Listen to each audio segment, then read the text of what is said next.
Bem-vindos ao E Agora Doutor, o podcast que coloca a saúde em suas mãos.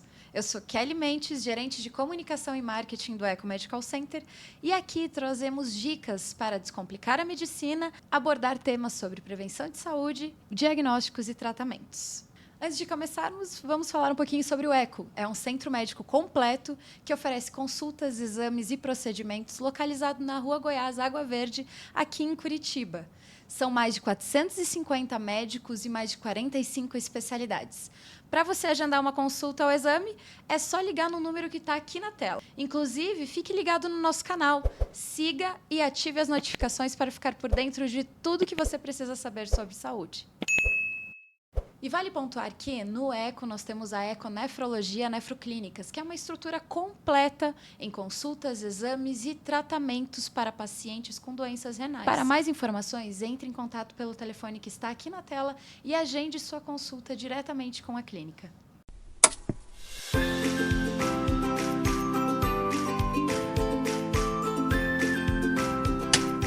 Hoje vamos falar sobre saúde renal e, para isso, convidamos dois especialistas, Dr. Tiago Proença e doutora Gina Gordon. Eu gostaria de agradecer pela presença, doutora Gina e doutor Tiago, e eu gostaria que vocês se apresentassem, contassem um pouquinho da história de vocês e como foi escolher a nefrologia para a carreira profissional de vocês. Kelly, boa tarde, obrigada pela oportunidade de estar aqui, obrigada ao meu colega Tiago, a Nefroclínicas. E a minha história, desde pequenininha eu brincava de ser médica. Então eu sempre tive esse sonho. A não ser quando eu era adolescente, que chegou um momento de revolta, eu não queria, mas no final se cumpriu aquele sonho de criança. E aí eu vim parar aqui em Curitiba para fazer a faculdade. E durante a faculdade sempre quis que eu queria ser clínica, não gostava de cirurgias, obstetrícia tinha pavor. E daí fomos para a parte clínica, e dentro da clínica a nefrologia me chamou a atenção, porque tinha um campo muito grande para ter um trabalho diferenciado. E aí eu escolhi a nefrologia como a minha carreira, como o que eu gosto de fazer. Ai, que bacana. Seja muito bem-vinda, doutora Gina. Obrigada. Doutor Tiago.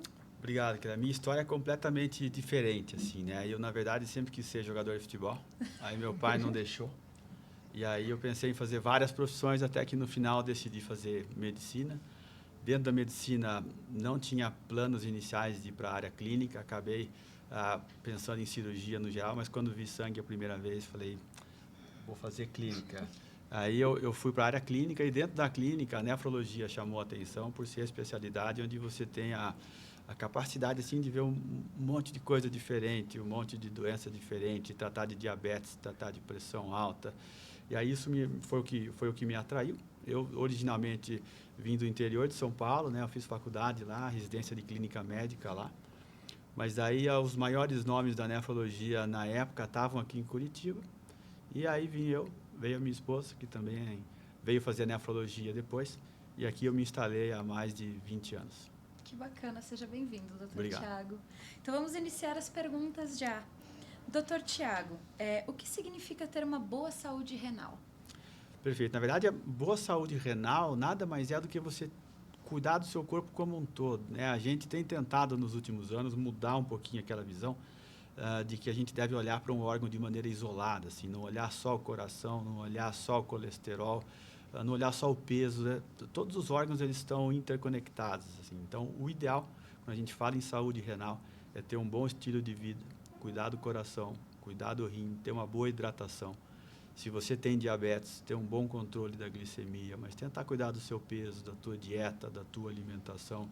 Então, a boa saúde renal, né, não dá para pensar só em boa saúde renal de maneira isolada. É uma boa saúde como um todo, e com isso você vai estar preservando os teus rins também. A saúde ela é integral, né? A gente não consegue tratar somente um órgão, somente uma causa. A gente precisa cuidar da saúde como um todo, né? E qual é a principal função dos rins no nosso corpo? O rim tem várias funções, né? Isso que torna a nefrologia difícil, né? Por isso talvez a Gina tenha escolhido fazer nefro no passado, assim. O rim tem como função filtrar o nosso organismo e controlar tudo aquilo que a gente ingere ou que nosso corpo produz e ajudar na sua excreção e manter um balanço que a gente chama de hidroeletrolítico. É um nome feio, né, para quem não é da área, assim, mas nada mais é do que manter a quantidade de líquido adequada, a quantidade de toxina em níveis aceitáveis. Ele tem uma produção de hormônio também importante, então ele mantém a gente sem anemia, ele ajuda a controlar a doença a saúde dos ossos. Então, são várias funções envolvidas no rim, e a gente é obrigado no dia a dia a conhecer e a acompanhar e lidar e tratar cada uma delas. Que bacana, que bacana. E, doutora Gina, o que o médico nefrologista trata? Como o Tiago comentou, o nefrologista atende muitas coisas. Trata da doença renal do diabetes, trata da pressão arterial, principalmente aqueles casos mais complicados. Trata de cálculo renal, mas sempre em parceria com o urologista. Lembrando que nefrologista e urologista, ambos cuidam dos rins, mas o urologista é o cirurgião que faz os procedimentos, enquanto é o clínico dos rins. Além disso, a gente trabalha com o preparo e o transplante, de transplante renal, também para acompanhamento da doença renal crônica, orientação, encaminhamento para diálise, seja para diálise peritoneal, para hemodiálise, ou mesmo retornando à parte do transplante. Então, a gente tem uma grande gama. Além disso, a gente também trabalha em pesquisa clínica, né, Tiago? Que é uma área que vem crescendo bastante dentro da nefrologia nos últimos anos. E aí, é isso daí. Pouco, mas é muito. Acho que a nefrologia é uma área onde a gente tem doença renal aguda, doença renal crônica, diabetes, hipertensão, cálculo. Enfim, a gente trabalha com tudo isso e isso que faz da nefrologia fascinante. Sem esquecer que todo nefrologista tem 2 anos de clínica médica, né, antes de fazer a nefrologia. E aí também permite ele ter uma boa visão de como é que se trata doenças gerais de coração, diabetes, né, qualquer doença da área clínica. O nefro geralmente tem um bom expertise, assim, pelo menos para fazer aquela triagem inicial. Que bacana, essa é uma curiosidade para mim. Eu não tinha esse conhecimento de que o nefrologista tem uma visão tão integral da saúde do paciente e tão focada em clínica também, né? O que é muito bacana. Obrigada. Eu acho que é bem nisso, né? Quem não gosta de clínica não tem como ir para a nefrologia. Eu acho que nefrologista, na grande maioria das vezes, não somos um clínico totalmente completo. Acabamos encaminhando o paciente quando a gente já Passa do nosso nível passou de do nosso limite, assim. mas nós cuidamos do diabetes, do controle do diabetes, da pressão, do coração, da depressão que vem junto com as doenças crônicas. E a gente abraça tudo isso num só paciente. E quando a gente encaminha é porque realmente precisa. Que bacana, que bacana. E, doutora Gina, quando uma pessoa deve procurar um nefrologista? Primeiramente, quando você tem uma doença crônica como diabetes e hipertensão, que são os maiores causadores de problemas renais. Quando você tem cálculo renal, não para procedimentos, mas para a gente investigar o motivo desse cálculo, dessa pedra de repetição e evitar novos cálculos. A gente também, o nefrologista, quando você tem infecção urinária, né, principalmente de repetição, em mulheres, na grande maioria das vezes. E a gente também cuida dessa parte de alterações de exames. Então, se a gente tem uma alteração no exame de sangue ou na urina, é necessário procurar um médico nefrologista. Super interessante. E eu vou sair do roteiro com uma pergunta. Sim. Como eu descubro que eu tenho cálculo renal? O cálculo renal a gente descobre.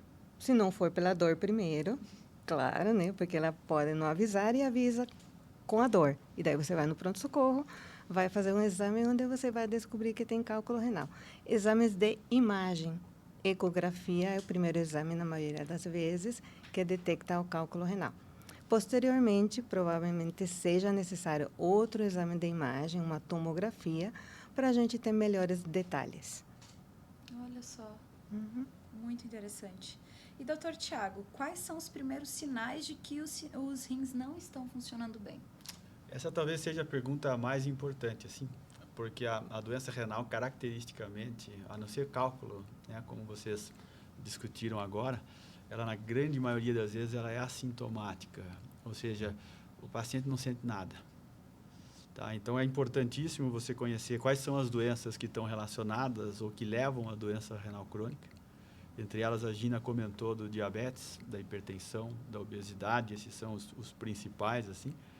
Mas é importantíssimo você reconhecer esses fatores para que daí você possa rastrear a doença com 2 exames que a gente deve discutir na sequência aqui, porque a sintomatologia da doença renal crônica ela costuma aparecer de maneira tardia.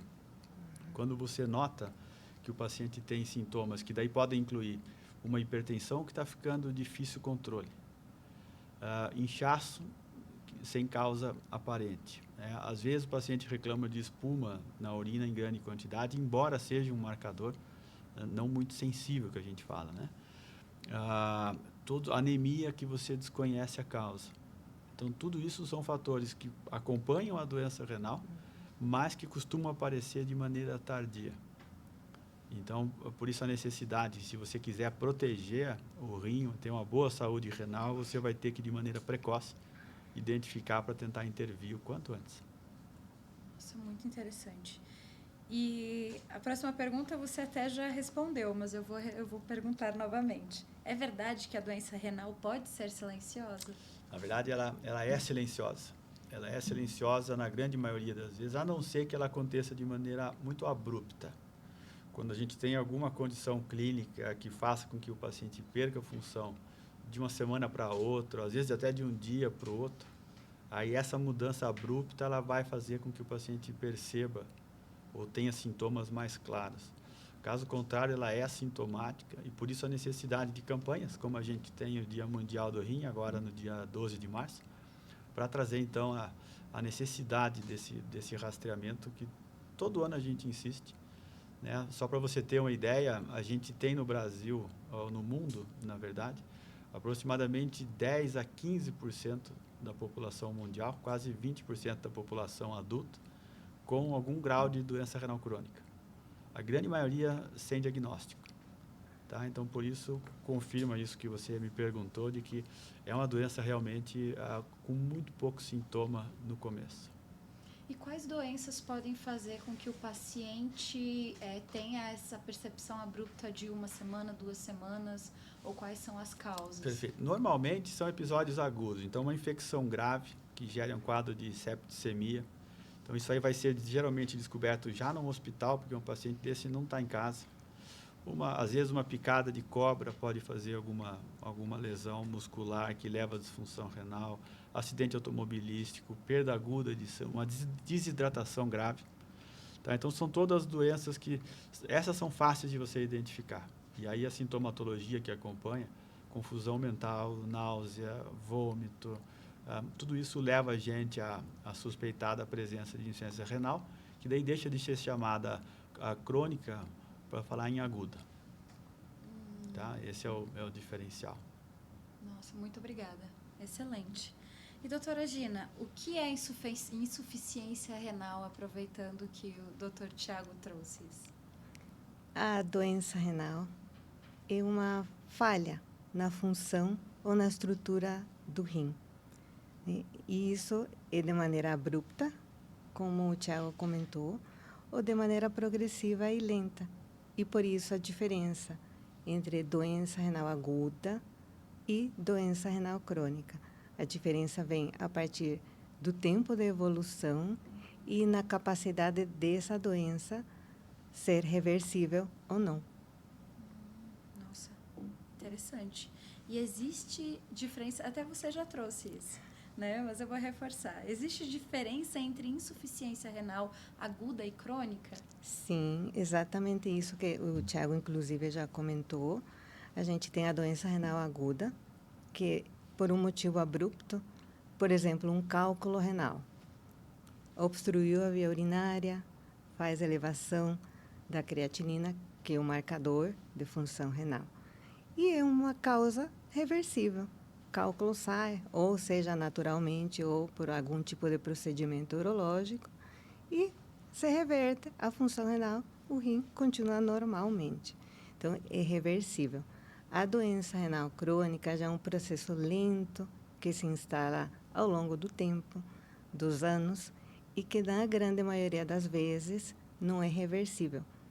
Então, fica a doença renal crônica, como o próprio nome diz, e aí, a longo prazo, há necessidade de uma terapia específica renal. E quais seriam essas terapias específicas? As terapias específicas é quando a função renal já está deteriorada em extremo, que não é mais capaz dos rins fazerem a sua função. Por isso, o nome de terapia renal substitutiva. E, nesse caso, é quando a taxa de filtração, a capacidade do rim funcionar, fica em torno de uns 10, 15%. E com essa quantidade, com esse pequenininho de 10 a 15%, o rim não dá mais conta do recado. E nesse momento que nós, nefrologistas, conversamos sobre a escolha do método que vai substituir a função renal.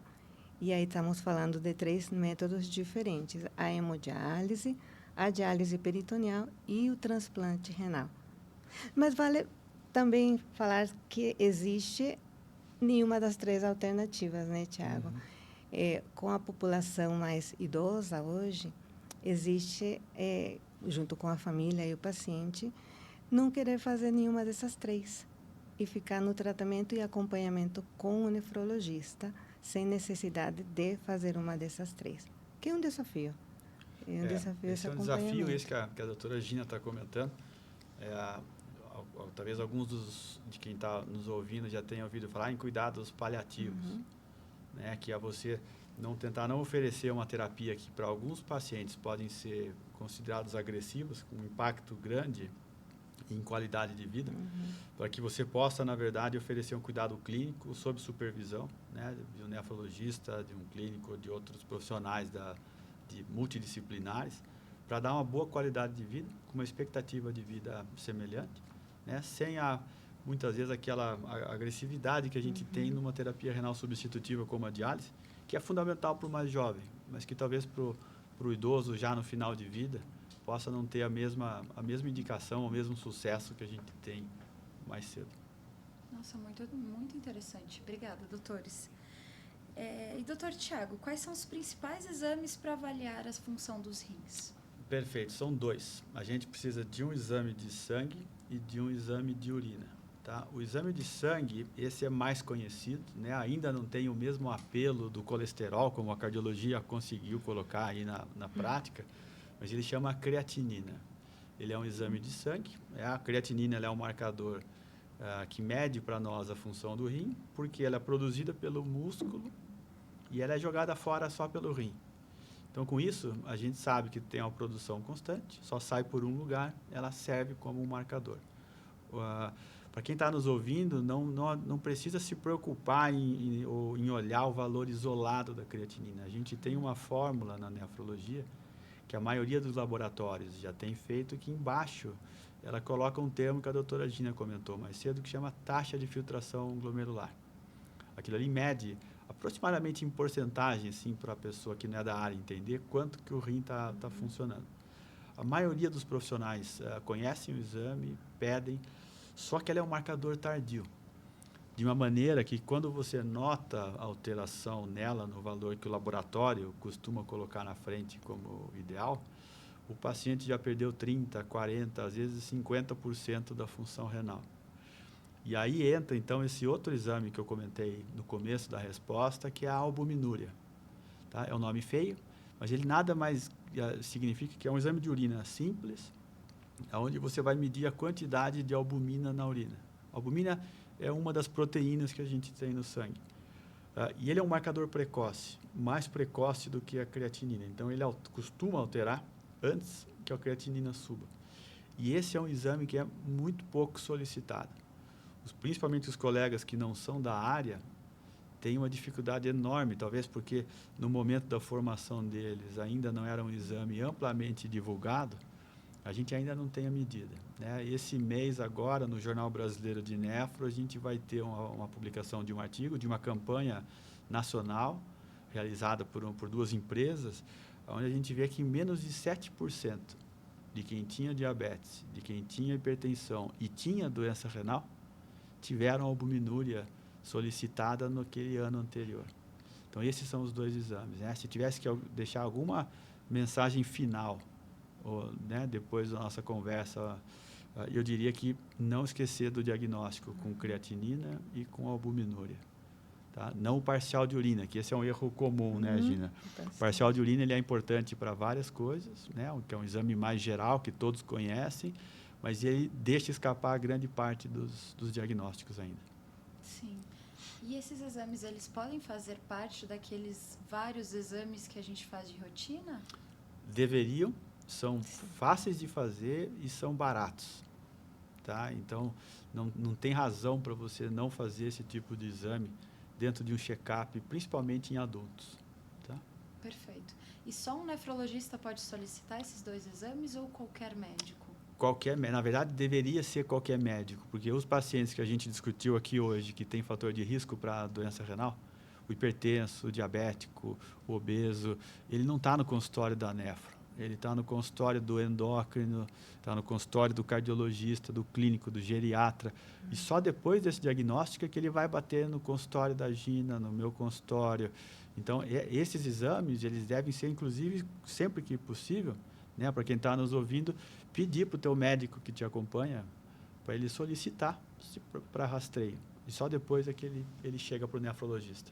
Perfeita colocação, perfeito. Eu acho que aproveitando o que o Tiago falou, importante saber o seu número. Quanto é sua taxa? Quanto meus rins estão funcionando? Nisso, o médico vai poder orientar, checar qual é esse número, para daí saber sobre o problema renal. Então, sempre se preocupar. Não é um número, mas é uma função importante e, com isso, procurar precocemente, que quanto melhor, mais rápido, a gente tem melhores condições para tratamento a longo prazo. Perfeito. E esses especialistas que vocês citaram, eles conseguem também fazer esse monitoramento da taxa? Ou é só como especialista em nefrologia? No início, na verdade, assim, essa taxa de filtração, o rim também envelhece. Tá? Então, depois dos 40 anos de idade, a gente perde, em geral, 1% por ano da função renal. Esse é um envelhecimento considerado saudável. Tá? Então, os estágios iniciais, ele é muito simples de você identificar e o tratamento também não é complexo. Então, especialidades como o endocrinologista, cardio e clínico, se eles identificam, eles têm perfeitas condições em manejar e acompanhar esse paciente.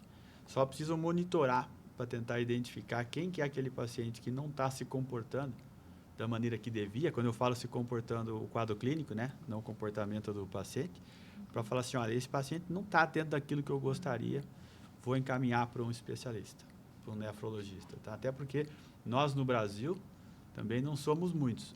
Se eu não me engano, a gente está ao redor de 4.000 nefrologistas no Brasil, talvez um pouco mais. E lembra, né, eu comentei antes que a gente tem aí uns 15 milhões de pacientes com doença renal crônica no Brasil. Se deixar na mão de nefro todo mundo, não vamos dar conta. Não damos né? conta. Então, os estágios iniciais, a gente tem que ter outros profissionais envolvidos.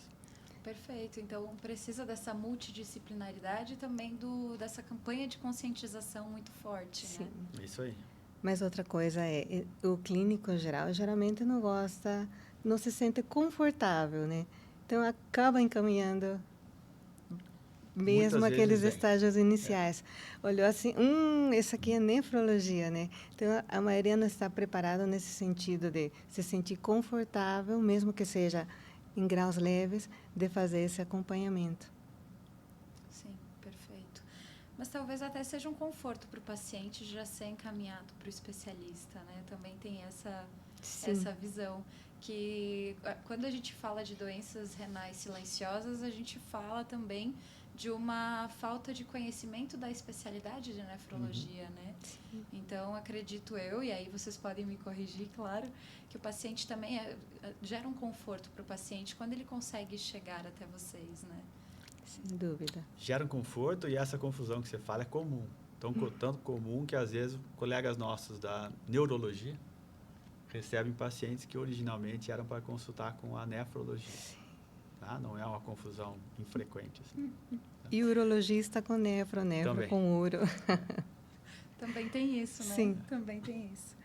Então, seguindo aqui, doutora Gina, hipertensão e diabetes podem afetar os rins? Vocês já reforçaram bastante sobre isso, né?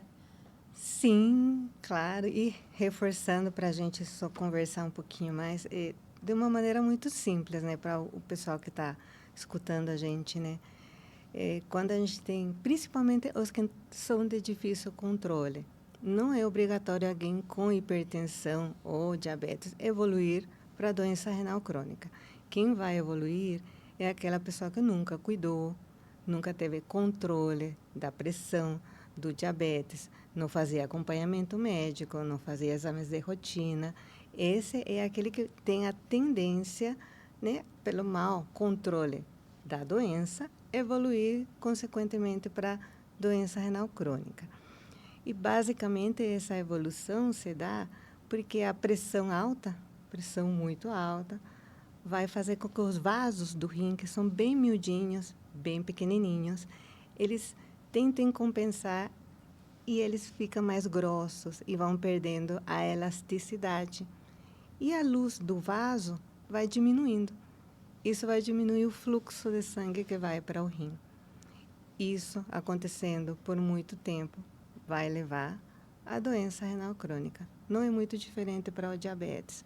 No caso, o diabetes, além disso, também vai fazer com que você perca proteína, porque a barreira que sustenta os nossos rins, ela já não funciona bem. E ela fica, por dizer assim, aberta.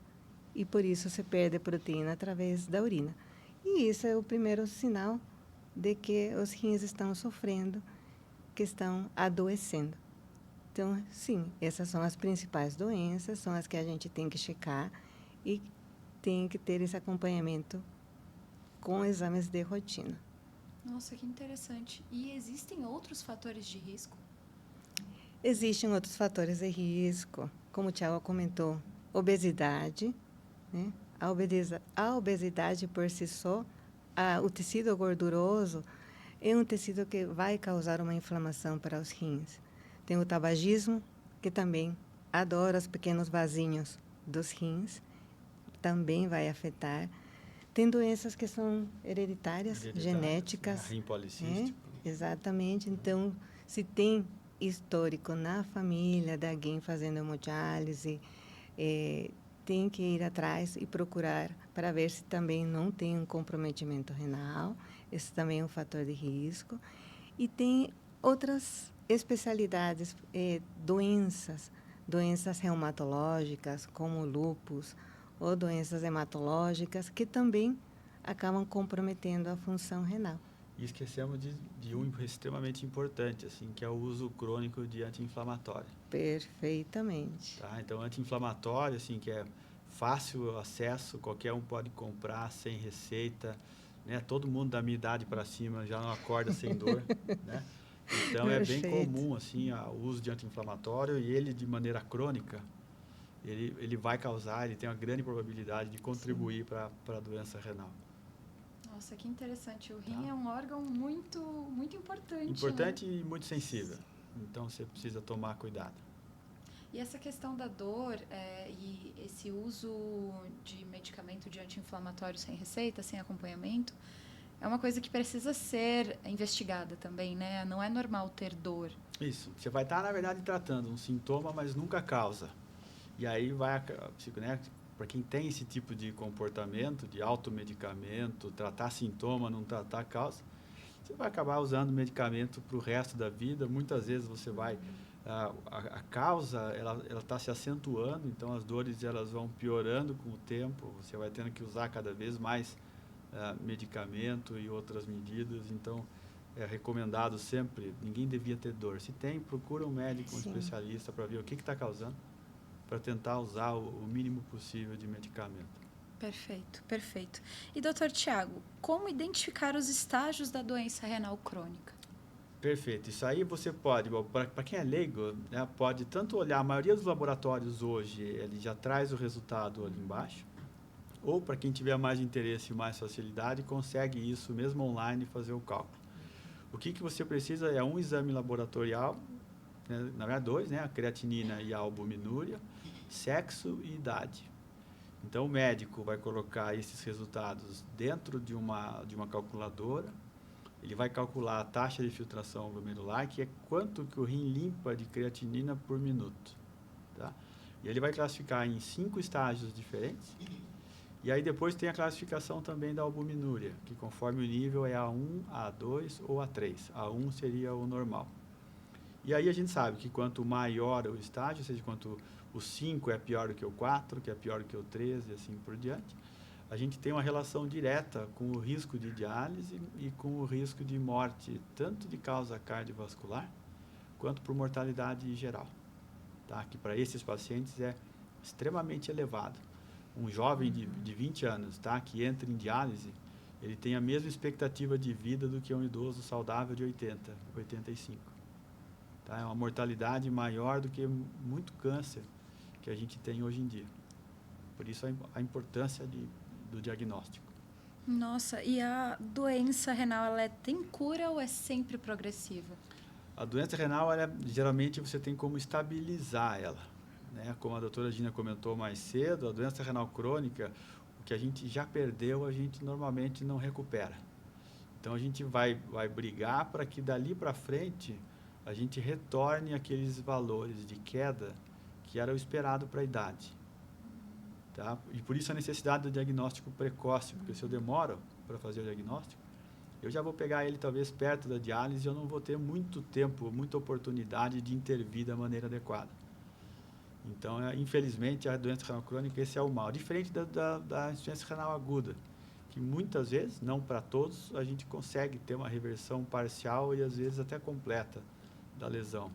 Mas a doença crônica, dessas doenças que a gente discutiu hoje, essa realmente é um quadro que costuma ser irreversível. E quando a gente fala da idade do paciente, a pessoa mais jovem costuma ser um pouco mais agressiva a doença, a crônica, né? Ou tem alguma diferença na...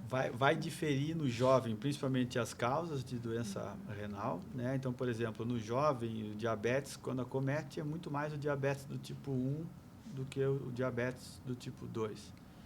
Doenças autoimunes, às vezes, são mais frequentes no jovem, né? São mais agressivas para o rim, e aí é muito individual de cada tipo de doença que está causando. Então, muda a etiologia, então, muitas vezes muda também a apresentação e o prognóstico, mas é muito mais fácil, às vezes, você tratar um jovem quando não é uma doença autoimune mais grave, porque a saúde dele já não tem anos de comprometimento. Uma coisa é você tratar um paciente de 20 e poucos anos, que até há pouco tempo era saudável, então o coração ainda está em boa forma, os vasos do corpo ainda estão em boa forma, diferente de um paciente, às vezes, de 70, 80 anos, que já tem 70 anos de peso nas costas para lidar com o dia a dia da saúde dele. Sim. E essas doenças autoimunes, quais seriam elas? Aí tem um monte. A gente pode dizer assim, mas as mais comuns a gente pode colocar elas dentro do que a gente chama de glomerulonefrites. Tá? Então, glomerulonefrite, ela pode ser autoimune, né? Em algumas delas. Elas estão associadas, às vezes, à hepatite B, à hepatite C ou HIV. Às vezes, elas são doenças que são primárias, e quando é primária, diga assim, que é a doença puramente autoimune. Por algum motivo, muitas vezes ainda desconhecido, o organismo ele passa a atacar o rim, e isso gera a proteinúria, depois gera a perda de função. E aí a necessidade do diagnóstico precoce, diferente de algumas doenças, aí com biópsia. Daí, nesses pacientes que a gente olha, não tem essas doenças que foram descritas até agora, diabetes, hipertensão, a gente vai acabar induzindo a fazer uma biópsia para ver qual que é a doença, de tão difícil que é você só olhar e definir, você vai fazer uma biópsia para ver o que está causando aquele problema renal, para daí direcionar o tratamento, saber se tem componente genético, se não tem, o risco de recidiva após um transplante, se um dia precisar de transplante. Então, esse é um mundo extremamente complexo, mesmo dentro da nefrologia.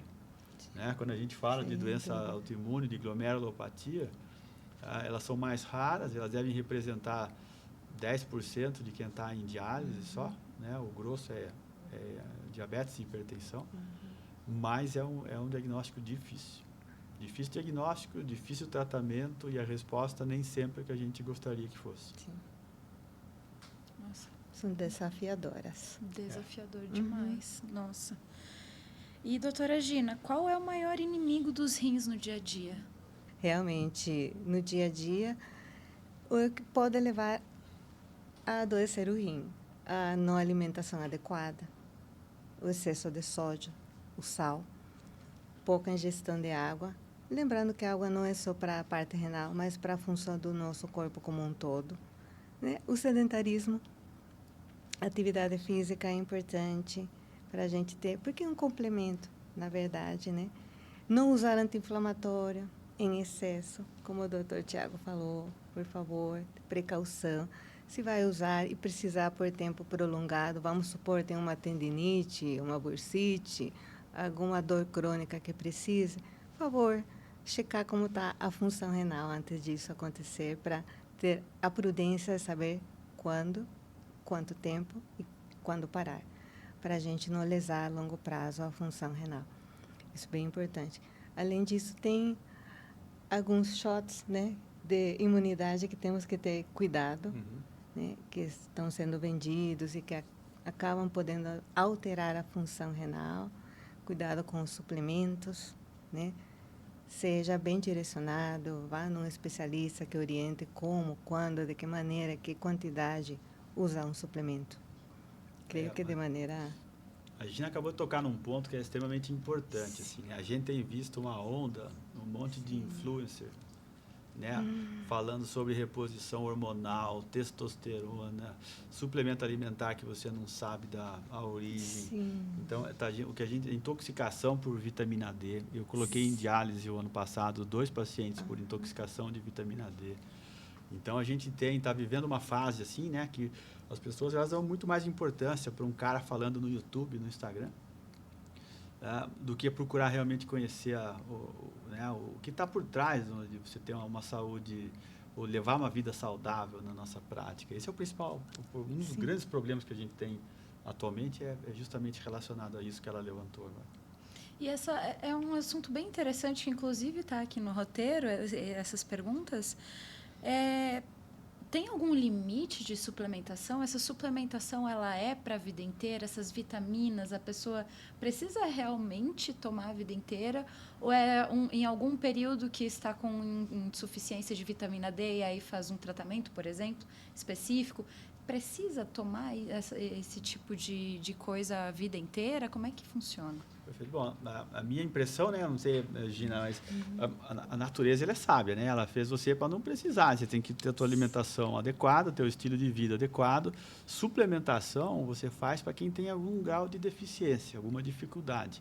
Você dá mais algo que o corpo já está produzindo, já tem no nível adequado, normalmente ele não traz benefício algum. Ele ainda vai te dar um risco adicional de você errar a mão, errar a dose e levar uma intoxicação por algo que no dia a dia nem parece tão grave, né? Intoxicação com vitamina C, com vitamina D, com vitamina B12, a gente tem visto. Eu tenho pegado paciente em que o nível de vitamina B12 medido é acima do que o laboratório consegue medir. Não dá nem para você identificar quanto que ele está. Então, a suplementação é para quem precisa. Aquele idoso que já não consegue se alimentar como antes, ou que tem uma doença do trato gastrointestinal que não permite absorver alguma vitamina, etc. Aí a gente suplementa. Mas você dá mais do que o corpo precisa, vai gastar dinheiro e vai colocar a tua vida em risco. Excelente colocação, doutor. Excelente. E claro que aproveitando, né, o Tiago conversou, isso a gente está falando de maneira geral em pessoas saudáveis. Quando a gente vai e fala sobre a doença renal, aí é outro capítulo, porque a gente sabe que se já está em diálise, por exemplo, tem algumas vitaminas que são necessárias para repor, né? Porque você tem perdas através do processo da diálise. Então, vitamina D é importante para a parte do osso, porque você tem uma doença do osso associada com a doença renal. Então, isso é importante, né? População saudável, população doente, população com doença renal crônica, tem que ser diferenciado nesse sentido. E o melhor, sim, é dosar, para a gente saber se realmente é necessário e até quando fazer essa reposição. Claro, eu acho que, resumindo isso tudo, cada pessoa precisa entender, né, fazer o check-up, fazer os exames, entender a real saúde Sim. e buscar um especialista, se realmente precisa ou não de suplementação, né, que são casos específicos. A orientação médica é o essencial nesses casos, né? Na verdade, em todos os casos. Todos os casos, né? Todos os casos. E, doutor Tiago, quanta água é necessário beber por dia para proteger os rins? Essa provavelmente o pessoal vai estar esperando que eu responda 2 litros, né? Que é o que a gente escuta em tudo que é lugar, assim. Sim. Mas, na verdade, isso é muito individual, assim. Depende, por exemplo, se você mora no Nordeste, se você mora em Curitiba, se você trabalha cortando cana ou se você trabalha dentro de um escritório, né? Eu fico no escritório quase o dia todo. Se eu tomar 2 litros de água, eu vou sair a cada 20 minutos para estar indo no banheiro, né? Então, isso tem que ser um pouco individual. O importante é que a urina, nossa, esteja sempre clarinha, tá? Esse é um sinal de que a gente está bem hidratado e que não faz-se necessário você aumentar o volume nessa situação. Lembrar que de manhãzinha sempre a urina vai estar mais concentrada, é normal, a gente ficou a noite inteira sem tomar água, mas a quantidade ela é individual. Claro que vão ter situações em que isso pode mudar, né? A doutora Gina comentou, por exemplo, de uma doença rara, que é a doença policística, né? Tem um tratamento que eu preciso ter um volume de urina de 3 litros por dia. Mas aí são condições especiais, pontuais, que o médico vai orientar que você precisa mais, né? Você aumentar 4, 5 litros de água por dia é a mesma história da suplementação de vitamina que não se faz necessária, né? Vai te atrapalhar a qualidade de vida, vai ficar a todo momento com a bexiga cheia, tá? E não vai trazer um benefício adicional para o teu rim. Perfeita colocação. E aproveitando o tema da internet, né? Existe um cálculo mágico para saber quanto eu tenho que beber de água ou é realmente cada paciente... Eu apenas observo a urina. Qual é o grande o fato de segredo? observar a urina, na minha opinião, é o mais fácil, né? Porque no verão a necessidade vai ser uma, no inverno a necessidade vai ser a outra. Quando você percebe no dia a dia que as pessoas têm dificuldade, às vezes, de monitorar, aí você fixa um valor ou um número de garrafas de água para ele tomar por dia, porque fica mais simples, né? Porque, principalmente aqui, que a temperatura é mais fria, a gente vê que tem gente que não toma água nenhuma, né? E vive bem, obrigado. Então, para esse cara, ele às vezes não fica lá olhando a urina dele. Para ele, você fala assim, olha, então treine, ficar com uma garrafinha d'água sempre do teu lado e tome uma de manhã, uma de tarde e menos à noite, para não ficar levantando para ir no banheiro o tempo todo. Mas daí é individual. Aí vai do tato de quem tá avaliando e você se conhecer em casa para saber se o teu perfil é aquele que vai ficar cuidando, olhando para a urina, ou se não, é melhor deixar uma garrafa do lado e mesmo assim corre o risco dele esquecer de tomar a garrafa dele ali. Tá? Exatamente. Perfeito, perfeita colocação. Agora eu vou trazer algumas perguntas de seguidores. Beleza. Doutora Gina, inchaço nas pernas e alteração na urina podem ser sinal de problema renal? Sim. Inchaço, sim, pode ser sinal de uma doença renal. Lembrando que, qual a característica, por dizer assim, né? Na grande maioria das vezes, um inchaço que é de origem renal, porque o inchaço pode ser do coração, pode ser vascular, por causa de circulação. Então, a maioria das vezes, o coração e o renal é bem parecido, até porque coração e rim caminham juntos, né? Mas é um edema, geralmente um inchaço que é mais mole, que vai mais em região de pernas, ao redor dos olhos, geralmente já acorda mais inchado, não dói, é um inchaço que não dói, e é aquele inchaço que quando você aperta, ele afunda a pele, né? Então, isso é um inchaço que pode ser característica de origem renal. Então, sim, temos que ter esse cuidado para poder... Nossa, muito interessante. E tem mais alguns sintomas mais físico que possa ser percebido para que leve à doença renal, por exemplo? Fisicamente, a gente pode dizer, além do inchaço, aquela pressão arterial que muda, né? está tomando os remedinhos tudo direitinho, está tudo bem, aí fica descontrolada. Né? Uma pressão que começa a ficar fora do controle, fica um padrão diferente. Por isso é importante quem é hipertenso não só tomar medicação, né? Tem que tomar a medicação, aferir a pressão arterial, porque isso é um sinal. Lembrando que é o rim que faz essa regulação da pressão. Então, checar isso porque é importante. E, além disso, na urina, a espuma na urina. Não toda espuma. Como é que eu sei que é uma espuma por causa dos rins? Né? Porque, geralmente, quando urina, a espuma desaparece logo. Aquela espuma que fica por mais tempo, parece um ovo batido, né? Essa espuminha que fica dessa maneira e por mais tempo permanece ali no vaso, sugere ser por perda de proteína através da urina. Nossa, que interessante. Interessante. E, doutor Tiago, quem tem cálculo renal precisa sempre fazer acompanhamento com um nefrologista? É importante porque a probabilidade de ele voltar a ter um novo cálculo, ele é muito grande. Então, quem tem pedra uma vez, estatisticamente, em 3 a 5 anos, metade vai fazer de novo.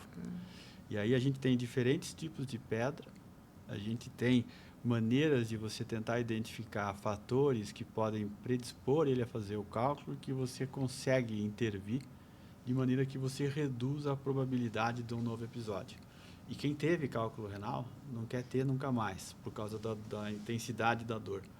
Então é importante acompanhar, é importante mandar, se você tiver a pedra guardada em casa, mandar ela para exame. Tá? Então a gente faz uma análise química da pedra para ver qual que é o tipo de substância que tem ali, para você daí pensar em como que você vai agir para tratar. E fazer um exame de urina, que daí é um exame um pouco mais chato, que demanda você coletar a urina durante 24 horas em um dia. E ali tem algumas coisas que a gente mede, que se tiverem alteradas, facilitam para nós poder tratar de maneira efetiva e impedir. O problema é que quando a gente encontra, é para a vida inteira, né? Porque é um fator geralmente próprio da pessoa, que vai continuar ali, então você vai ter que manter aquele medicamento ao longo da vida para evitar a formação de um novo cálculo. Então, a pedra seria o estágio inicial do cálculo renal. O cálculo e a pedra são a mesma coisa. A gente fala cálculo, outros falam pedra, tem gente que fala litise, né, que é um outro termo que a gente usa. Então, tudo começa com um grãozinho de areia pequenininho, bem menor que um grãozinho de areia, que daí vai se depositando cristais em volta dele, e aí ele vai crescendo, até que o paciente um dia pode ter sintomas, se esse cálculo descer pelo trato urinário e obstruir o canal renal. Aí é que a dor costuma aparecer de maneira mais intensa, tá? Mas é uma pedra, né? Pedra, cálculo, litise, são termos que a gente usa no dia a dia e que são sinônimos da doença. Só aproveitando que o Tiago comentou agora, voltando ao que a gente conversou de suplemento. Então, suplementos ricos em muita proteína, muita vitamina D acima, testosterona, energéticos, a gente esqueceu dos energéticos. Tudo isso vai fazer com que a gente tenha alterações ali que possam fazer mais tendência a pedras no rim. Sem falar na quantidade que o brasileiro é campeão, assim, que diz respeito à ingestão de sódio. Tá? O sódio a gente tem no sal, né? Todo mundo às vezes fala em consultório, não, mas eu não como sal. Mas tem um monte de alimento que tem sódio e não tem gosto de salgado. E o clássico que a gente vê para a maioria é refrigerante. Refrigerante tem uma quantidade de sódio absurda, né? Tanto zero, quanto light, quanto normal.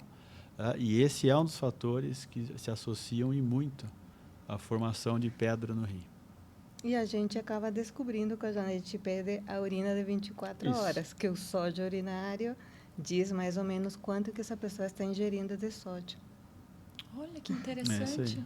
E os produtos industrializados, ultraprocessados também entram nessa lista? São ricos em sódio, então eles entram na lista e são um dos principais vilões que a gente tem para a formação de cálculo e também para a doença renal crônica, porque contribui indiretamente para a pressão alta, contribui para alterar a permeabilidade dos vasos do rim, Então, esses ultra industrializados, eles são extremamente ruins para a saúde renal. Outra dica é começar a ler rótulos. Né? Querendo ou não, a gente pensa que não tem sódio só pelo gosto, mas quando a gente vê o rótulo, é assustador. Até tem a informação, né? Alto em açúcar, alto em sódio. Até tem agora nos rótulos essa informação. As etiquetas. Né? Mas aqui ainda não tem no Brasil, por exemplo, em padarias. Né? Fora do Brasil, na Europa, eu tenho às vezes pão que vem com tarja preta para a população identificar que aquele pão ele é rico em sódio. De como ele é artesanal, você muitas vezes não tem como quantificar da maneira com que você faz com o industrializado. Então, é outra coisa para... Não é fácil, né? Para você identificar na prática o quanto que você ingere de sódio por dia. Perfeita colocação. E, às vezes, as pessoas, na correria do dia a dia, optam por um lanche de padaria ao invés de um almoço mais... Esse é o principal problema, né? Com a vida doida que a gente leva hoje em dia, né? Correndo, comendo em qualquer lugar, é o que acontece. Perfeita colocação. E, doutora Gina, quem tem problema renal pode praticar atividade física? Pode. E aí eu estou falando do conservador, é aquele que não faz um tratamento de diálise. Quem faz diálise, quem faz transplante, todos podem praticar. Ele vai auxiliar no sentido de melhorar o controle da pressão, melhorar o controle do diabetes, controle do peso, né? Além de que melhora o humor, melhora os transtornos de depressão e ansiedade que vêm ligados a uma doença renal crônica. E daí, se você me perguntar, mas que atividade que você acha que seria melhor, né? Musculação, né? Que são exercícios de força, de resistência, até para a gente se manter em pé, né? Para deixar o músculo forte, evitar a sarcopenia, é importante, bem tranquilo, seguro. Equilíbrio e alongamento, pilates, yoga, né? Ou seja, eu mudaria o POD para deve, né? Contanto que o cardiologista libere, isso, né? Porque eles têm um risco maior de doença cardiovascular. Sim. E você não vai mandar um paciente com artéria coronariana entupida para correr uma maratona, porque ele vai infartar, tá? Mas se não, deveria fazer. Sim, por isso que aí tem que ficar de olho. Quem tem problema renal e está com alterações de potássio, dor no peito, falta de ar, pressão arterial não controlada, não é o momento de praticar esporte, não. Procurar o cardiologista, o colega, para poder checar se isso é possível, né? Para poder ajustar. E aquelas pessoas que estão em diálise, mas eu tenho uma fístula, eu tenho catéter, posso? Pode. Proteção da fístula, proteção do catéter, pode fazer atividade, mas sempre com a nossa orientação, né? A atividade física tem vários níveis, né? Não precisa, a gente não está falando de uma maratona, a gente está falando de um treino de musculação que pode levantar 5 quilos. Isso aí. E yoga também é um esporte super tranquilo. Então, existem caminhos para se movimentar e melhorar também a saúde, né? Precisamente por isso que nem mencionei aeróbico, né? De corrida. Então, quando a gente fala de aeróbico, para alguém que tem doença renal, é um aeróbico leve. E aeróbico leve, caminhada, hidroginástica.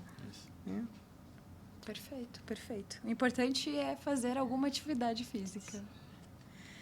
E, doutor Tiago, a hemodiálise é a única solução para quem tem insuficiência renal? Não, esse é um conceito que a gente tem, infelizmente, direcionado em alguns países por questões econômicas. A gente tem, na verdade, a melhor terapia renal substitutiva, se for disponível para o paciente, se ele tiver indicação, é o transplante renal.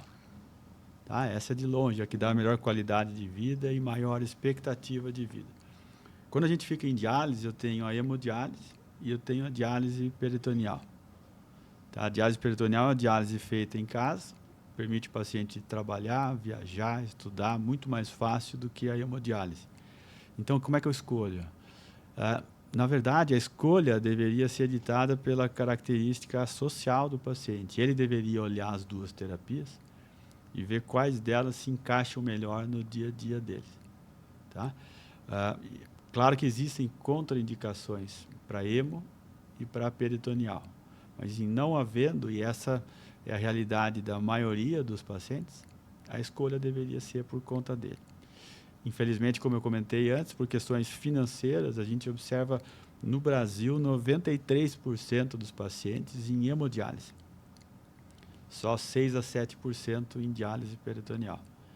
Se vocês tiverem curiosidade para procurar na internet, vocês vão encontrar, por exemplo, a história de um rapaz na Bahia, há poucos meses atrás, que está quase 3, 4 meses internado, porque ele não tem vaga para fazer hemodiálise. Então, um cara em plena capacidade física de trabalho, ele tem que se manter internado para poder ficar vivo, porque eu não tenho lugar para fazer a hemodiálise. Sendo que a diálise peritoneal poderia ter sido feita, ou ser feita na casa dele e permitir que ele volte ao mercado de trabalho e fazer as atividades que ele tem até conseguir um transplante. Mas, respondendo de maneira curta, hemodiálise, peritoneal e o transplante renal. E quando a gente fala de acesso a essas 3 opções, a gente sabe que tem pelo particular, tem pelo plano de saúde e pelo SUS também? Pelo particular é muito difícil, porque é muito caro. Certo. Tá? Então, e a maioria, é coberto pelos convênios. E quando não é coberto pelo convênio, o sistema público ele fornece. Tá? A dificuldade do sistema público é principalmente você conseguir, em alguns locais do Brasil, a vaga. Porque depende de uma cadeira, onde o paciente vai ficar preso numa máquina 4 horas por dia, 3 vezes por semana. Então, aquela estrutura física, ela limita a quantidade de pacientes que podem fazer a terapia. Tá? Então, tem essa restrição da hemodiálise. Mas SUS e convênio, você tem as duas. Né? Tem alguns benefícios com convênio, né? Às vezes com material um pouco melhor do que a gente tem no sistema público, mas o sistema público ele faz o serviço muito bem no Brasil todo. Perfeito, né? Perfeita colocação. Com o suor de todos os nefrologistas, né? Que hoje, né, acho que vale até a pena a gente falar assim, a diálise no sistema público ela não se sustenta. Tá? Então, a gente está vendo, infelizmente, várias clínicas do Brasil afora quebrarem e o paciente ficar como esse exemplo que eu dei da Bahia, justamente por questão financeira. Não tem onde dialisar e não tem quem consiga abrir um serviço para se manter. Nossa, bem desafiador, tá? né? Bem desafiador. E, seguindo com o nosso roteiro agora, a gente traz um quadro mito ou verdade, que são dúvidas rápidas e o que o paciente, as pessoas mais buscam na internet. Né? Então, doutora Gina, beber cerveja ajuda a eliminar pedra nos rins? Mito ou verdade? Mito. A cerveja, quando consumida ainda em excesso, causa desidratação, você concentra mais a urina, mais tendência a juntar cristais, fazer mais pedrinhas. Então, mito. Tem também outros mitos, como Coca-Cola, misturar com abacaxi. Coca-Cola, como o Dr. Tiago falou, rica em sódio. Sódio vai juntar os cristalzinhos, vai fazer novas pedras. Também, infelizmente, não funciona. Nada melhor que a água, né? Nada melhor que a água. Dr. Tiago, se eu não sinto dor, meus rins estão bem? Mito. A doença, na verdade, ela é assintomática, né? Na grande maioria das vezes. Então, esse é um mito. Perfeito. Doutora Gina, anti-inflamatório de vez em quando não faz mal. Mito ou verdade? Aí depende, uma pegadinha. Depende por quê? Aquilo que a gente conversou antes. Um jovem, saudável, dor de dente, tomar anti-inflamatório, ok. De vez em quando isso não vai fazer mal. Alguém que já tem uma doença renal, um idoso que tem uma reserva renal menor pela idade, né? Não vai conseguir. Então, é muito relativo, depende muito do estado. E mesmo o jovem, né? Para estar numa ressaca, estar desidratado e vai tomar anti-inflamatório. Vai fazer também. Então, depende muito da situação, do momento de cada pessoa, da saúde renal prévia, se não tem, se é rígido ou não. Mas, de maneira geral, anti-inflamatório, nós, nefrologistas, não. Evitar sempre que possível. Perfeito.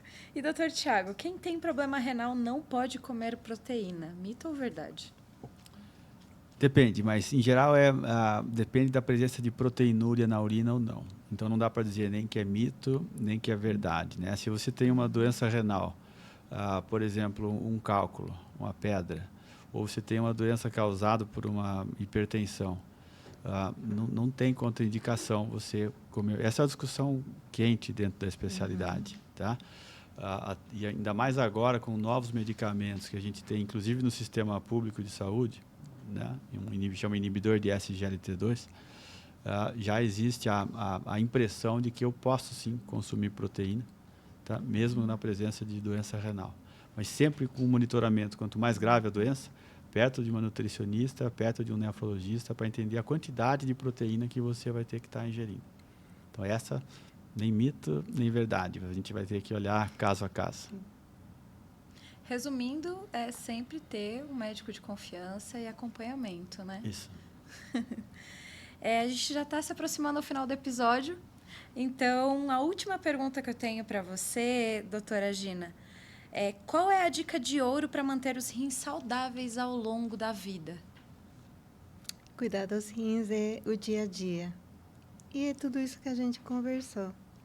Hidratação, fazer exames de rotina, independente se está bem, se não está bem, porque a doença renal, novamente, como o Dr. Tiago falou, é silenciosa. Então, fazer exames de rotina. Se já tem alguma doença crônica, como hipertensão, diabetes, obesidade, cuidar de todas elas para mantê-las sob controle, para que a longo prazo a gente preserve a função renal. Perfeito. E, doutor Tiago, qual é o principal alerta que você deixaria para quem quer prevenir a doença renal? Não esqueça de orientar o teu médico, sendo ele um não nefrologista, da necessidade de fazer os exames de triagem. Lembra da creatinina do exame de sangue, lembra do exame de urina, que é a albuminúria. Lembra de manter o peso, de fazer exercício, de evitar anti-inflamatório, de levar uma vida saudável, que com tudo isso você vai conseguir preservar a tua função renal e viver uma vida muito próxima do ideal por vários e vários anos, sem aquele terror que todo mundo tem de pensar em diálise um dia. Perfeitas colocações, doutores. Eu agradeço demais pelo tempo que a gente passou juntos. Foi um privilégio ouvir vocês e trocar esse momento. E eu queria agradecer demais pela presença. E é isso. Eu que agradeço o convite. Eu também, muito obrigada pela oportunidade. Perfeito. Esse foi o episódio de hoje, mas fiquem ligados em nosso canal e nossas redes sociais, que sempre traremos dicas de saúde para descomplicar a medicina e ajudar você a sanar as suas principais dúvidas sobre saúde. Siga o Eco no Instagram, @ecomedicalcentercwb, e para agendar consultas e exames é só ligar no número que aparece aqui na tela. Obrigada a todos pela audiência, um abraço e até mais.